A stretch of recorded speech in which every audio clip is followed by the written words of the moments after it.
The text came at 7:42 p.m. on a Thursday. No greeting, no explanation, just a line that felt rehearsed. "Sweetheart, don't come to the reunion. Your father and I talked. It's best we cut ties for now. Take care of yourself." I read it twice before realizing my mother, Eleanor Cross, hadn't made a mistake. That gentle phrasing was her signature cruelty softened by manners. I stared at the phone on the counter, the steam from my tea curling into the air, then fading before it reached the light. Somewhere outside, Boston traffic murmured beneath a gray drizzle. Ordinary noise for an unordinary moment. For 31 years, I'd done everything the Cross family expected of me. Polite, steady, useful. The daughter who smoothed the edges of other people's chaos. But that message, those 20 words sliced clean through decades of polite obedience. I didn't call back. I didn't ask why, because I already knew the answer. Eleanor believed peace was proof of love. Her version of motherhood was diplomacy, not devotion.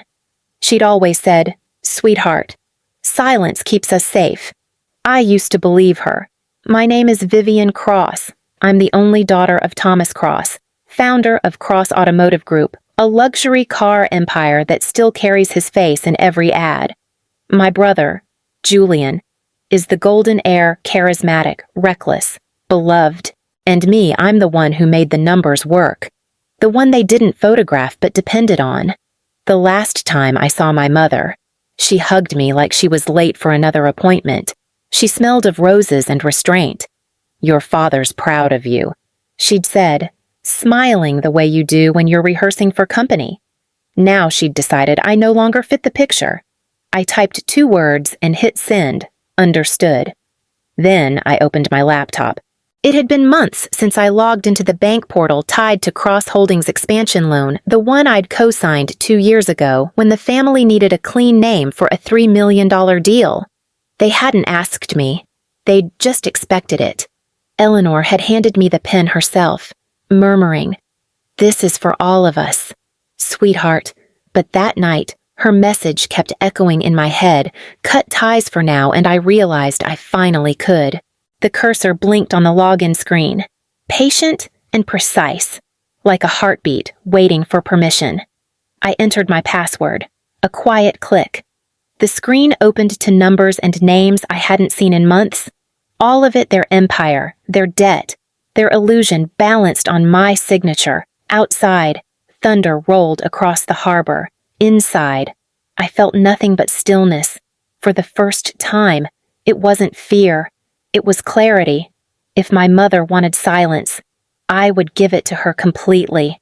I grew up in a house where quiet wasn't just encouraged, it was enforced. The Cross residence in Cambridge looked like every photograph in Boston living glass staircase. White marble, a family framed to perfection. My mother, Eleanor Cross, orchestrated that perfection like a conductor smiling, smoothing, silencing. At dinner, she'd pour wine and keep her tone even no matter how sharp my father's voice became. Thomas Cross, the man behind Cross Automotive Group, believed control was a virtue and emotion was weakness. When he spoke, everyone listened. When he paused, even the air waited. Peace keeps families together. My mother liked to say, always with that soft authority. But peace in our house meant submission, especially mine. When I was 8, I learned to whisper instead of argue. When I was 15, I learned to apologize for things I hadn't done. By 21, I could read the temperature of a room before crossing the doorway. That was my survival skill, anticipate the storm. Stay out of sight, clean up the wreckage after. My brother Julian never had to learn any of that. He was the golden boy sunlit, praised, forgiven. When he crashed his first car at 19, Father called it a lesson in ambition. When I spilled a cup of water on the dining table, it was a lack of discipline. The rules were written differently for each of us, but my mother never questioned them. She just looked at me with a tender kind of pity and whispered, "You're stronger than he is. Don't make things worse." That's what love sounded like in our house, soft instructions for disappearing. After college, I wanted to take a logistics job in Chicago. It was a chance to stand on my own. But the night before I was supposed to accept, my mother came into my room, robe cinched, face calm. "Your father needs you here," she said. "He's building something for all of us. Family before ambition." Right. She touched my cheek, gentle as ever. That's how she won. She never demanded, she suggested, and I always obeyed. So I stayed. I learned the business, handled the contracts, made everything work behind the scenes. My father bragged about Julian's vision. My mother bragged about my patience. Now, years later, reading her message telling me to cut ties, I finally saw the pattern clearly. She hadn't betrayed me that night. She'd been training me for it all along. By the time I turned 28, Cross Automotive Group had expanded into 5 cities.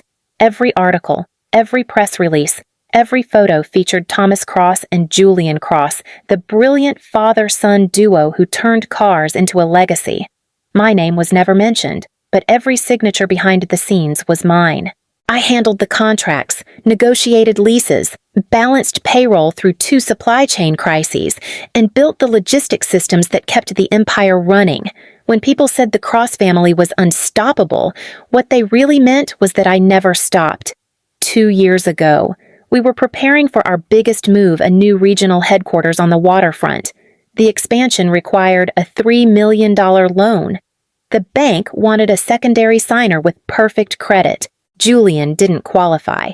His gambling debts alone were an entire spreadsheet. My father refused to risk personal assets. That left me, my mother. Eleanor brought the papers to dinner one evening. We were seated in the private dining room of a restaurant we used for family celebrations. The table was set with white linen, gold flatware, and a silence that felt rehearsed. "Vivian," she said, setting the folder beside my plate. "Your father's building something that will last generations. This is just a formality." Julian smirked from across the table. "You're the practical one. Viv, you love this stuff." I glanced at the signature lines, Thomas Cross, Julian Cross, and one blank space left open. My space. I hesitated just long enough for my father to look up. His tone was mild, but the words left no room for doubt. "You're part of this family, aren't you?" That's how consent worked in our house, phrased as inclusion, delivered as command. I signed. No one thanked me. No one toasted. The conversation shifted to Julian's new marketing campaign while my signature quietly secured their future. Back then, I thought loyalty would buy belonging. I thought doing everything right would finally make me visible. But visibility in the Cross family wasn't earned, it was assigned. And I wasn't the chosen heir. After that dinner, the pattern deepened. Julian's mistakes became creative risks. My cautions were negativity. My mother began using phrases like, "Don't take things so personally," and "You're too sensitive about credit." I worked late most nights, drafting reports no one read, and emails that went unanswered. When decisions were announced, my name never came up, though my fingerprints were on every line item. One night, I caught a reflection of myself in the glass wall of the office, everyone else gone. City lights flickering behind me. I looked like a ghost haunting my own success. That was the moment I understood what my mother's brand of love had done. She'd taught me to serve quietly, to equate invisibility with worth. I didn't know it then, but that signature, the one I placed beside my father's, wasn't just for the company. It was the line dividing who I'd been from who I would become. The first crack didn't come with shouting, it came with laughter. 6 months after the expansion, we sat in the glass-walled conference room overlooking the Boston Harbor. The sunlight bounced off chrome logos and polished smiles. I had spent the weekend reviewing invoices and noticed something off 3 identical payments, each for $18,000, sent to a vendor listed only as JM Consulting. During the quarterly meeting, I slid the report across the table. This vendor's invoice has been duplicated for 3 months. That's $54,000 in overpayment. Julian Cross leaned back, perfectly at ease. "Don't worry about that one. Viv, he's a friend, handles special accounts for us." I waited for my father, Thomas Cross, to step in, to at least ask a question. He didn't. He just adjusted his cufflinks and said, "Let's stay focused on strategy. Bigger picture." Vivian, my mother, Eleanor, sitting beside him as if she were part of the board, smiled politely. "Your brother's been doing so well managing partnerships.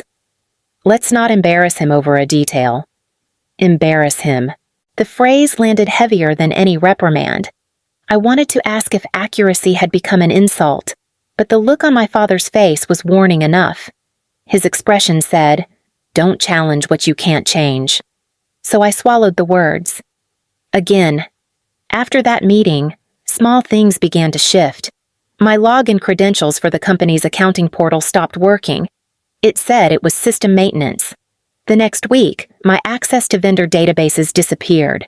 When I asked about it, Julian's assistant smiled too sweetly and said, "We're restructuring permissions. My company credit card expired. No replacement came."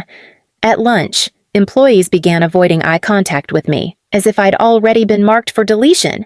In a place built on glass and steel, I had never felt more transparent and more trapped. I started saving copies of everything I could still access: payment reports, internal memos, meeting notes. I organized them into a private folder on my personal laptop. The title came to me one night while staring at my reflection in the dark window of my apartment mirror files. I wasn't sure what I was building: a defense or an escape. Maybe both. One evening, I saw a photo my mother had posted online, the family standing in front of the new Cross Automotive headquarters, my father's arm around Julian, champagne glasses raised. The caption read, "Proud of our family's legacy." I wasn't tagged. I zoomed in until my own reflection appeared faintly on the laptop screen, layered over the smiling faces of people who had used my name, my credit, my silence. That was the moment I stopped trying to belong. Cracks spread quietly at first. You don't hear them until it's too late. The truth didn't arrive like a blow. It arrived as an email. I was reviewing my monthly credit report one Thursday morning, the kind of habit you keep after years of cleaning up other people's mistakes. Most of it looked normal: mortgage payments, utilities, a quiet line of order. But then I saw it: Cross Holdings deferred loan past due, 3 payments behind. My heart didn't race. My hands didn't shake. I just sat there staring at the screen, waiting for the explanation that never came. That loan was supposed to be stable, handled through the company's accounts. My name was only there for credibility, for trust. I logged into the bank portal using old credentials I hadn't touched since signing the contract 2 years ago. The dashboard flickered to life. The same shade of corporate blue I used to associate with security. But what I found was chaos. Payments rerouted, vendor accounts renamed, multiple wire transfers labeled consulting adjustments, and my name, Vivian Cross, still listed as the secondary applicant. The balance due wasn't catastrophic. Not yet. But the pattern was obvious. The company wasn't just behind, it was hiding the fact by leaning on my spotless credit to buy time. I cross-checked invoices and saw dozens of entries approved under my initials, except I hadn't signed them. They were copies flat, emotionless digital forgeries. Julian's friend, J.M. Consulting, appeared again, this time linked to a shell company registered in Nevada. I could almost hear his laugh from that meeting months ago, the one that started the cracks. They hadn't cut me off. They'd replaced me. My mother's message replayed in my mind like a lullaby turned threat, "Sweetheart. It's best we cut ties for now." I finally understood. They weren't protecting me from the family. They were protecting the family from me. That afternoon, I called Maya Patel, a former classmate from my brief attempt at law school.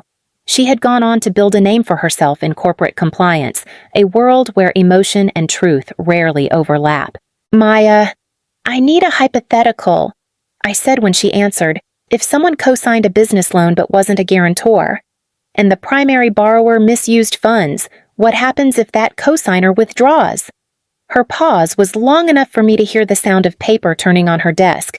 "Depends on the contract. But if the person wasn't listed as a guarantor and can prove lack of involvement, They can remove their name before restructuring. Quietly, legally, clean. Quietly, that word resonated more than legally or clean. When we hung up, I sat alone at my desk, sunlight spilling across my mother's old handwriting on a framed quote, "Peace keeps us safe." No, I thought. Peace had just been the cage I helped them build around me. I opened a new folder on my laptop and renamed it Redemption Plan. Inside, I saved every file from mirror files, every email thread, every forged approval, evidence of silence turned into strategy. For the first time in years, I didn't feel invisible. I felt awake. They had built their empire on my name. Now I knew exactly how to take it back. Night came with rain, soft and steady against the glass. I sat at my kitchen table, a single lamp lighting the stacks of papers spread before me. Contracts, bank statements, copies of forged approvals, all the ghosts of decisions I hadn't made. I used to think revenge belonged to loud people, the ones who slammed doors, who shouted names.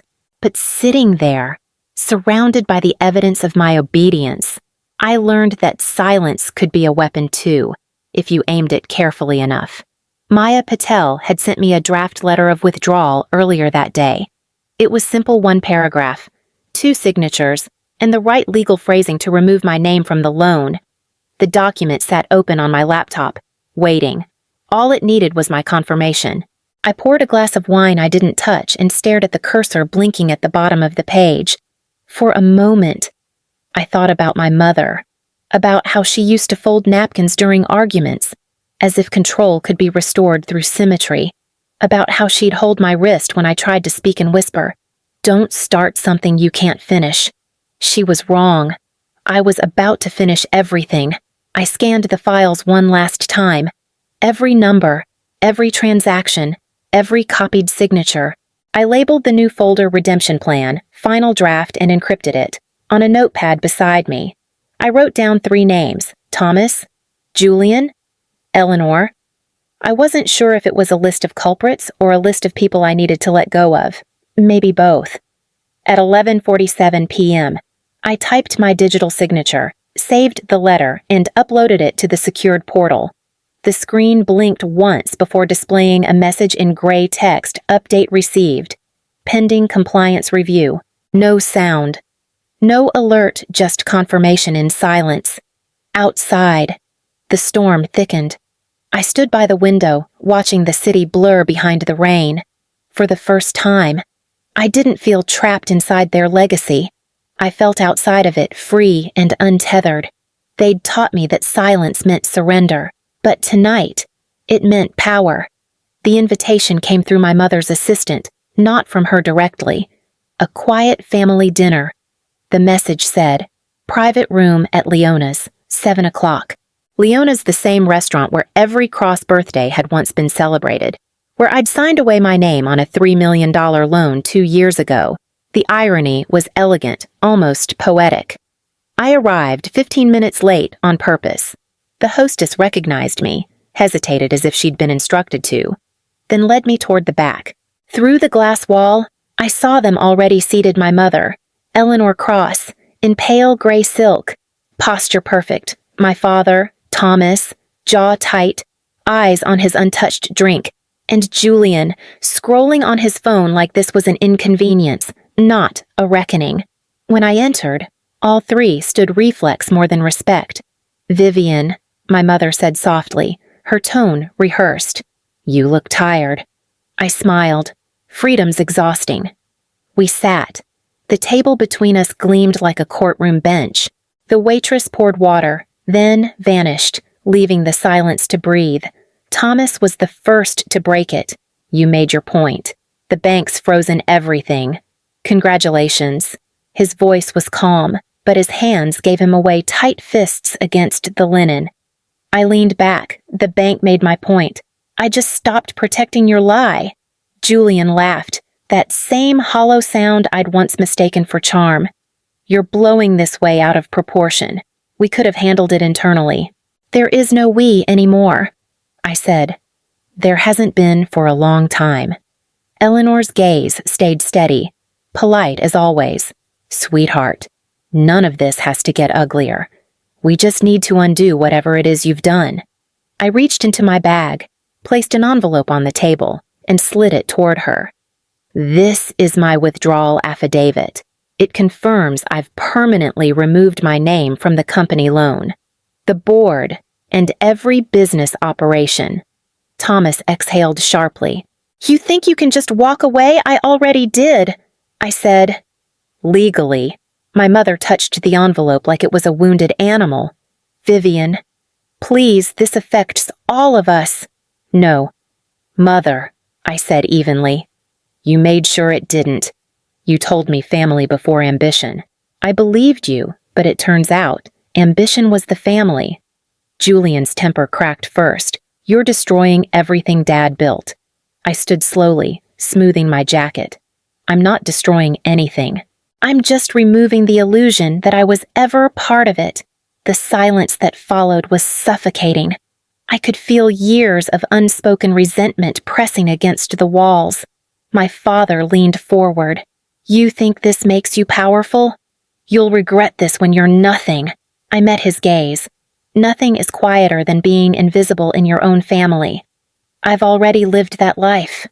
My mother's voice broke, the composure finally cracking. Vivian, we're your family. I turned toward the door. Then you should have acted like it. Her final plea followed me out, trembling. Small sweetheart, don't go. I paused at the threshold, not from hesitation, but clarity. You asked me to. I said, outside. The air smelled of salt and rain. Behind me, the legacy of Cross Automotive sat inside a glass room, polished and crumbling. I didn't need to watch it fall. I'd already seen the first fracture, and this time, I wasn't the one who would clean it up. By morning, the calls started. First from my father's office, then from numbers I didn't recognize. By noon, I had 47 missed calls. By 3, there were 72. The family panic traveled faster than the truth. The bank had frozen Cross Automotive's accounts. Vendors were demanding payment. The loan I'd withdrawn from was under review, and without my credit, the company's foundation was suddenly fragile. I didn't feel triumphant. I just felt done. I turned my phone face down and let the vibrations fade. When I finally listened to the first voicemail, it was from Thomas Cross, voice taut with anger. You ungrateful child. Do you have any idea what you've done? You've ruined your own future. He hung up without saying goodbye. The next one was Julian, frantic beneath his arrogance. We can fix this. Viv, just call Mom. She's a wreck. Don't let this go public. And then came my mother's voice, soft, cracking. Sweetheart, your father says the bank froze everything. They might recall the loan. Please tell me you didn't sign anything. I could hear the tremor she tried to hide. For the first time, she sounded afraid, not of the scandal, but of losing control. I didn't reply. Instead, I forwarded the messages to my attorney and closed my inbox. By evening, Maya Patel called. It's over. You're clear, no liability, no exposure. The bank will handle the rest. I looked around my apartment, quiet except for the rain against the window. So it's really done? Legally? Yes, she said. Emotionally? Maybe not for them. I smiled faintly. That's not my problem anymore. That night, I opened the folder marked Redemption Plan one last time. I didn't read it. I just moved it into another folder labeled Complete. Outside, the city lights flickered against the harbor, reflecting off the glass towers my family once ruled. Inside, for the first time, my silence didn't feel like surrender. It felt like peace. 3 months later, the noise had faded. The headlines moved on.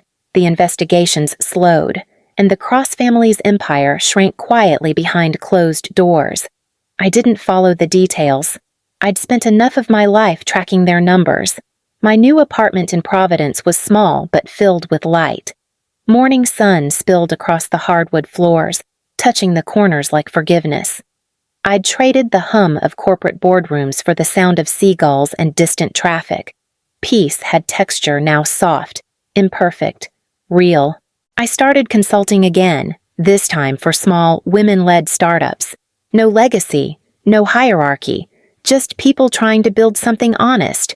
I told them the same thing Maya Patel once told me. Quiet doesn't mean powerless. On my desk sat a faded photo of my mother, Eleanor, taken years ago at a family picnic. I kept it not out of longing, but as a reminder of what silence can cost. Some days, I almost forgave her. Almost. Every night, before shutting down my laptop, I looked at the folder still sitting in my documents complete. I never opened it again. Some truths didn't need revisiting, they just needed to be honored. Outside, the city lights shimmered across the harbor.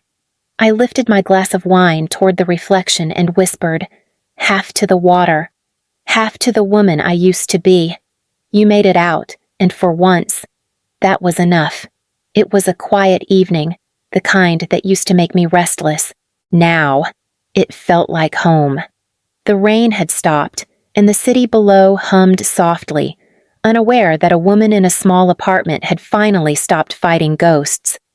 I sat by the window with my journal open, the same way my mother, Eleanor Cross, once sat folding napkins after an argument seeking order in chaos. Only this time, the order was mine. I wrote one line across the page. They wanted peace, obedience, absence, so I gave them all three. The words didn't sound bitter. They sounded final.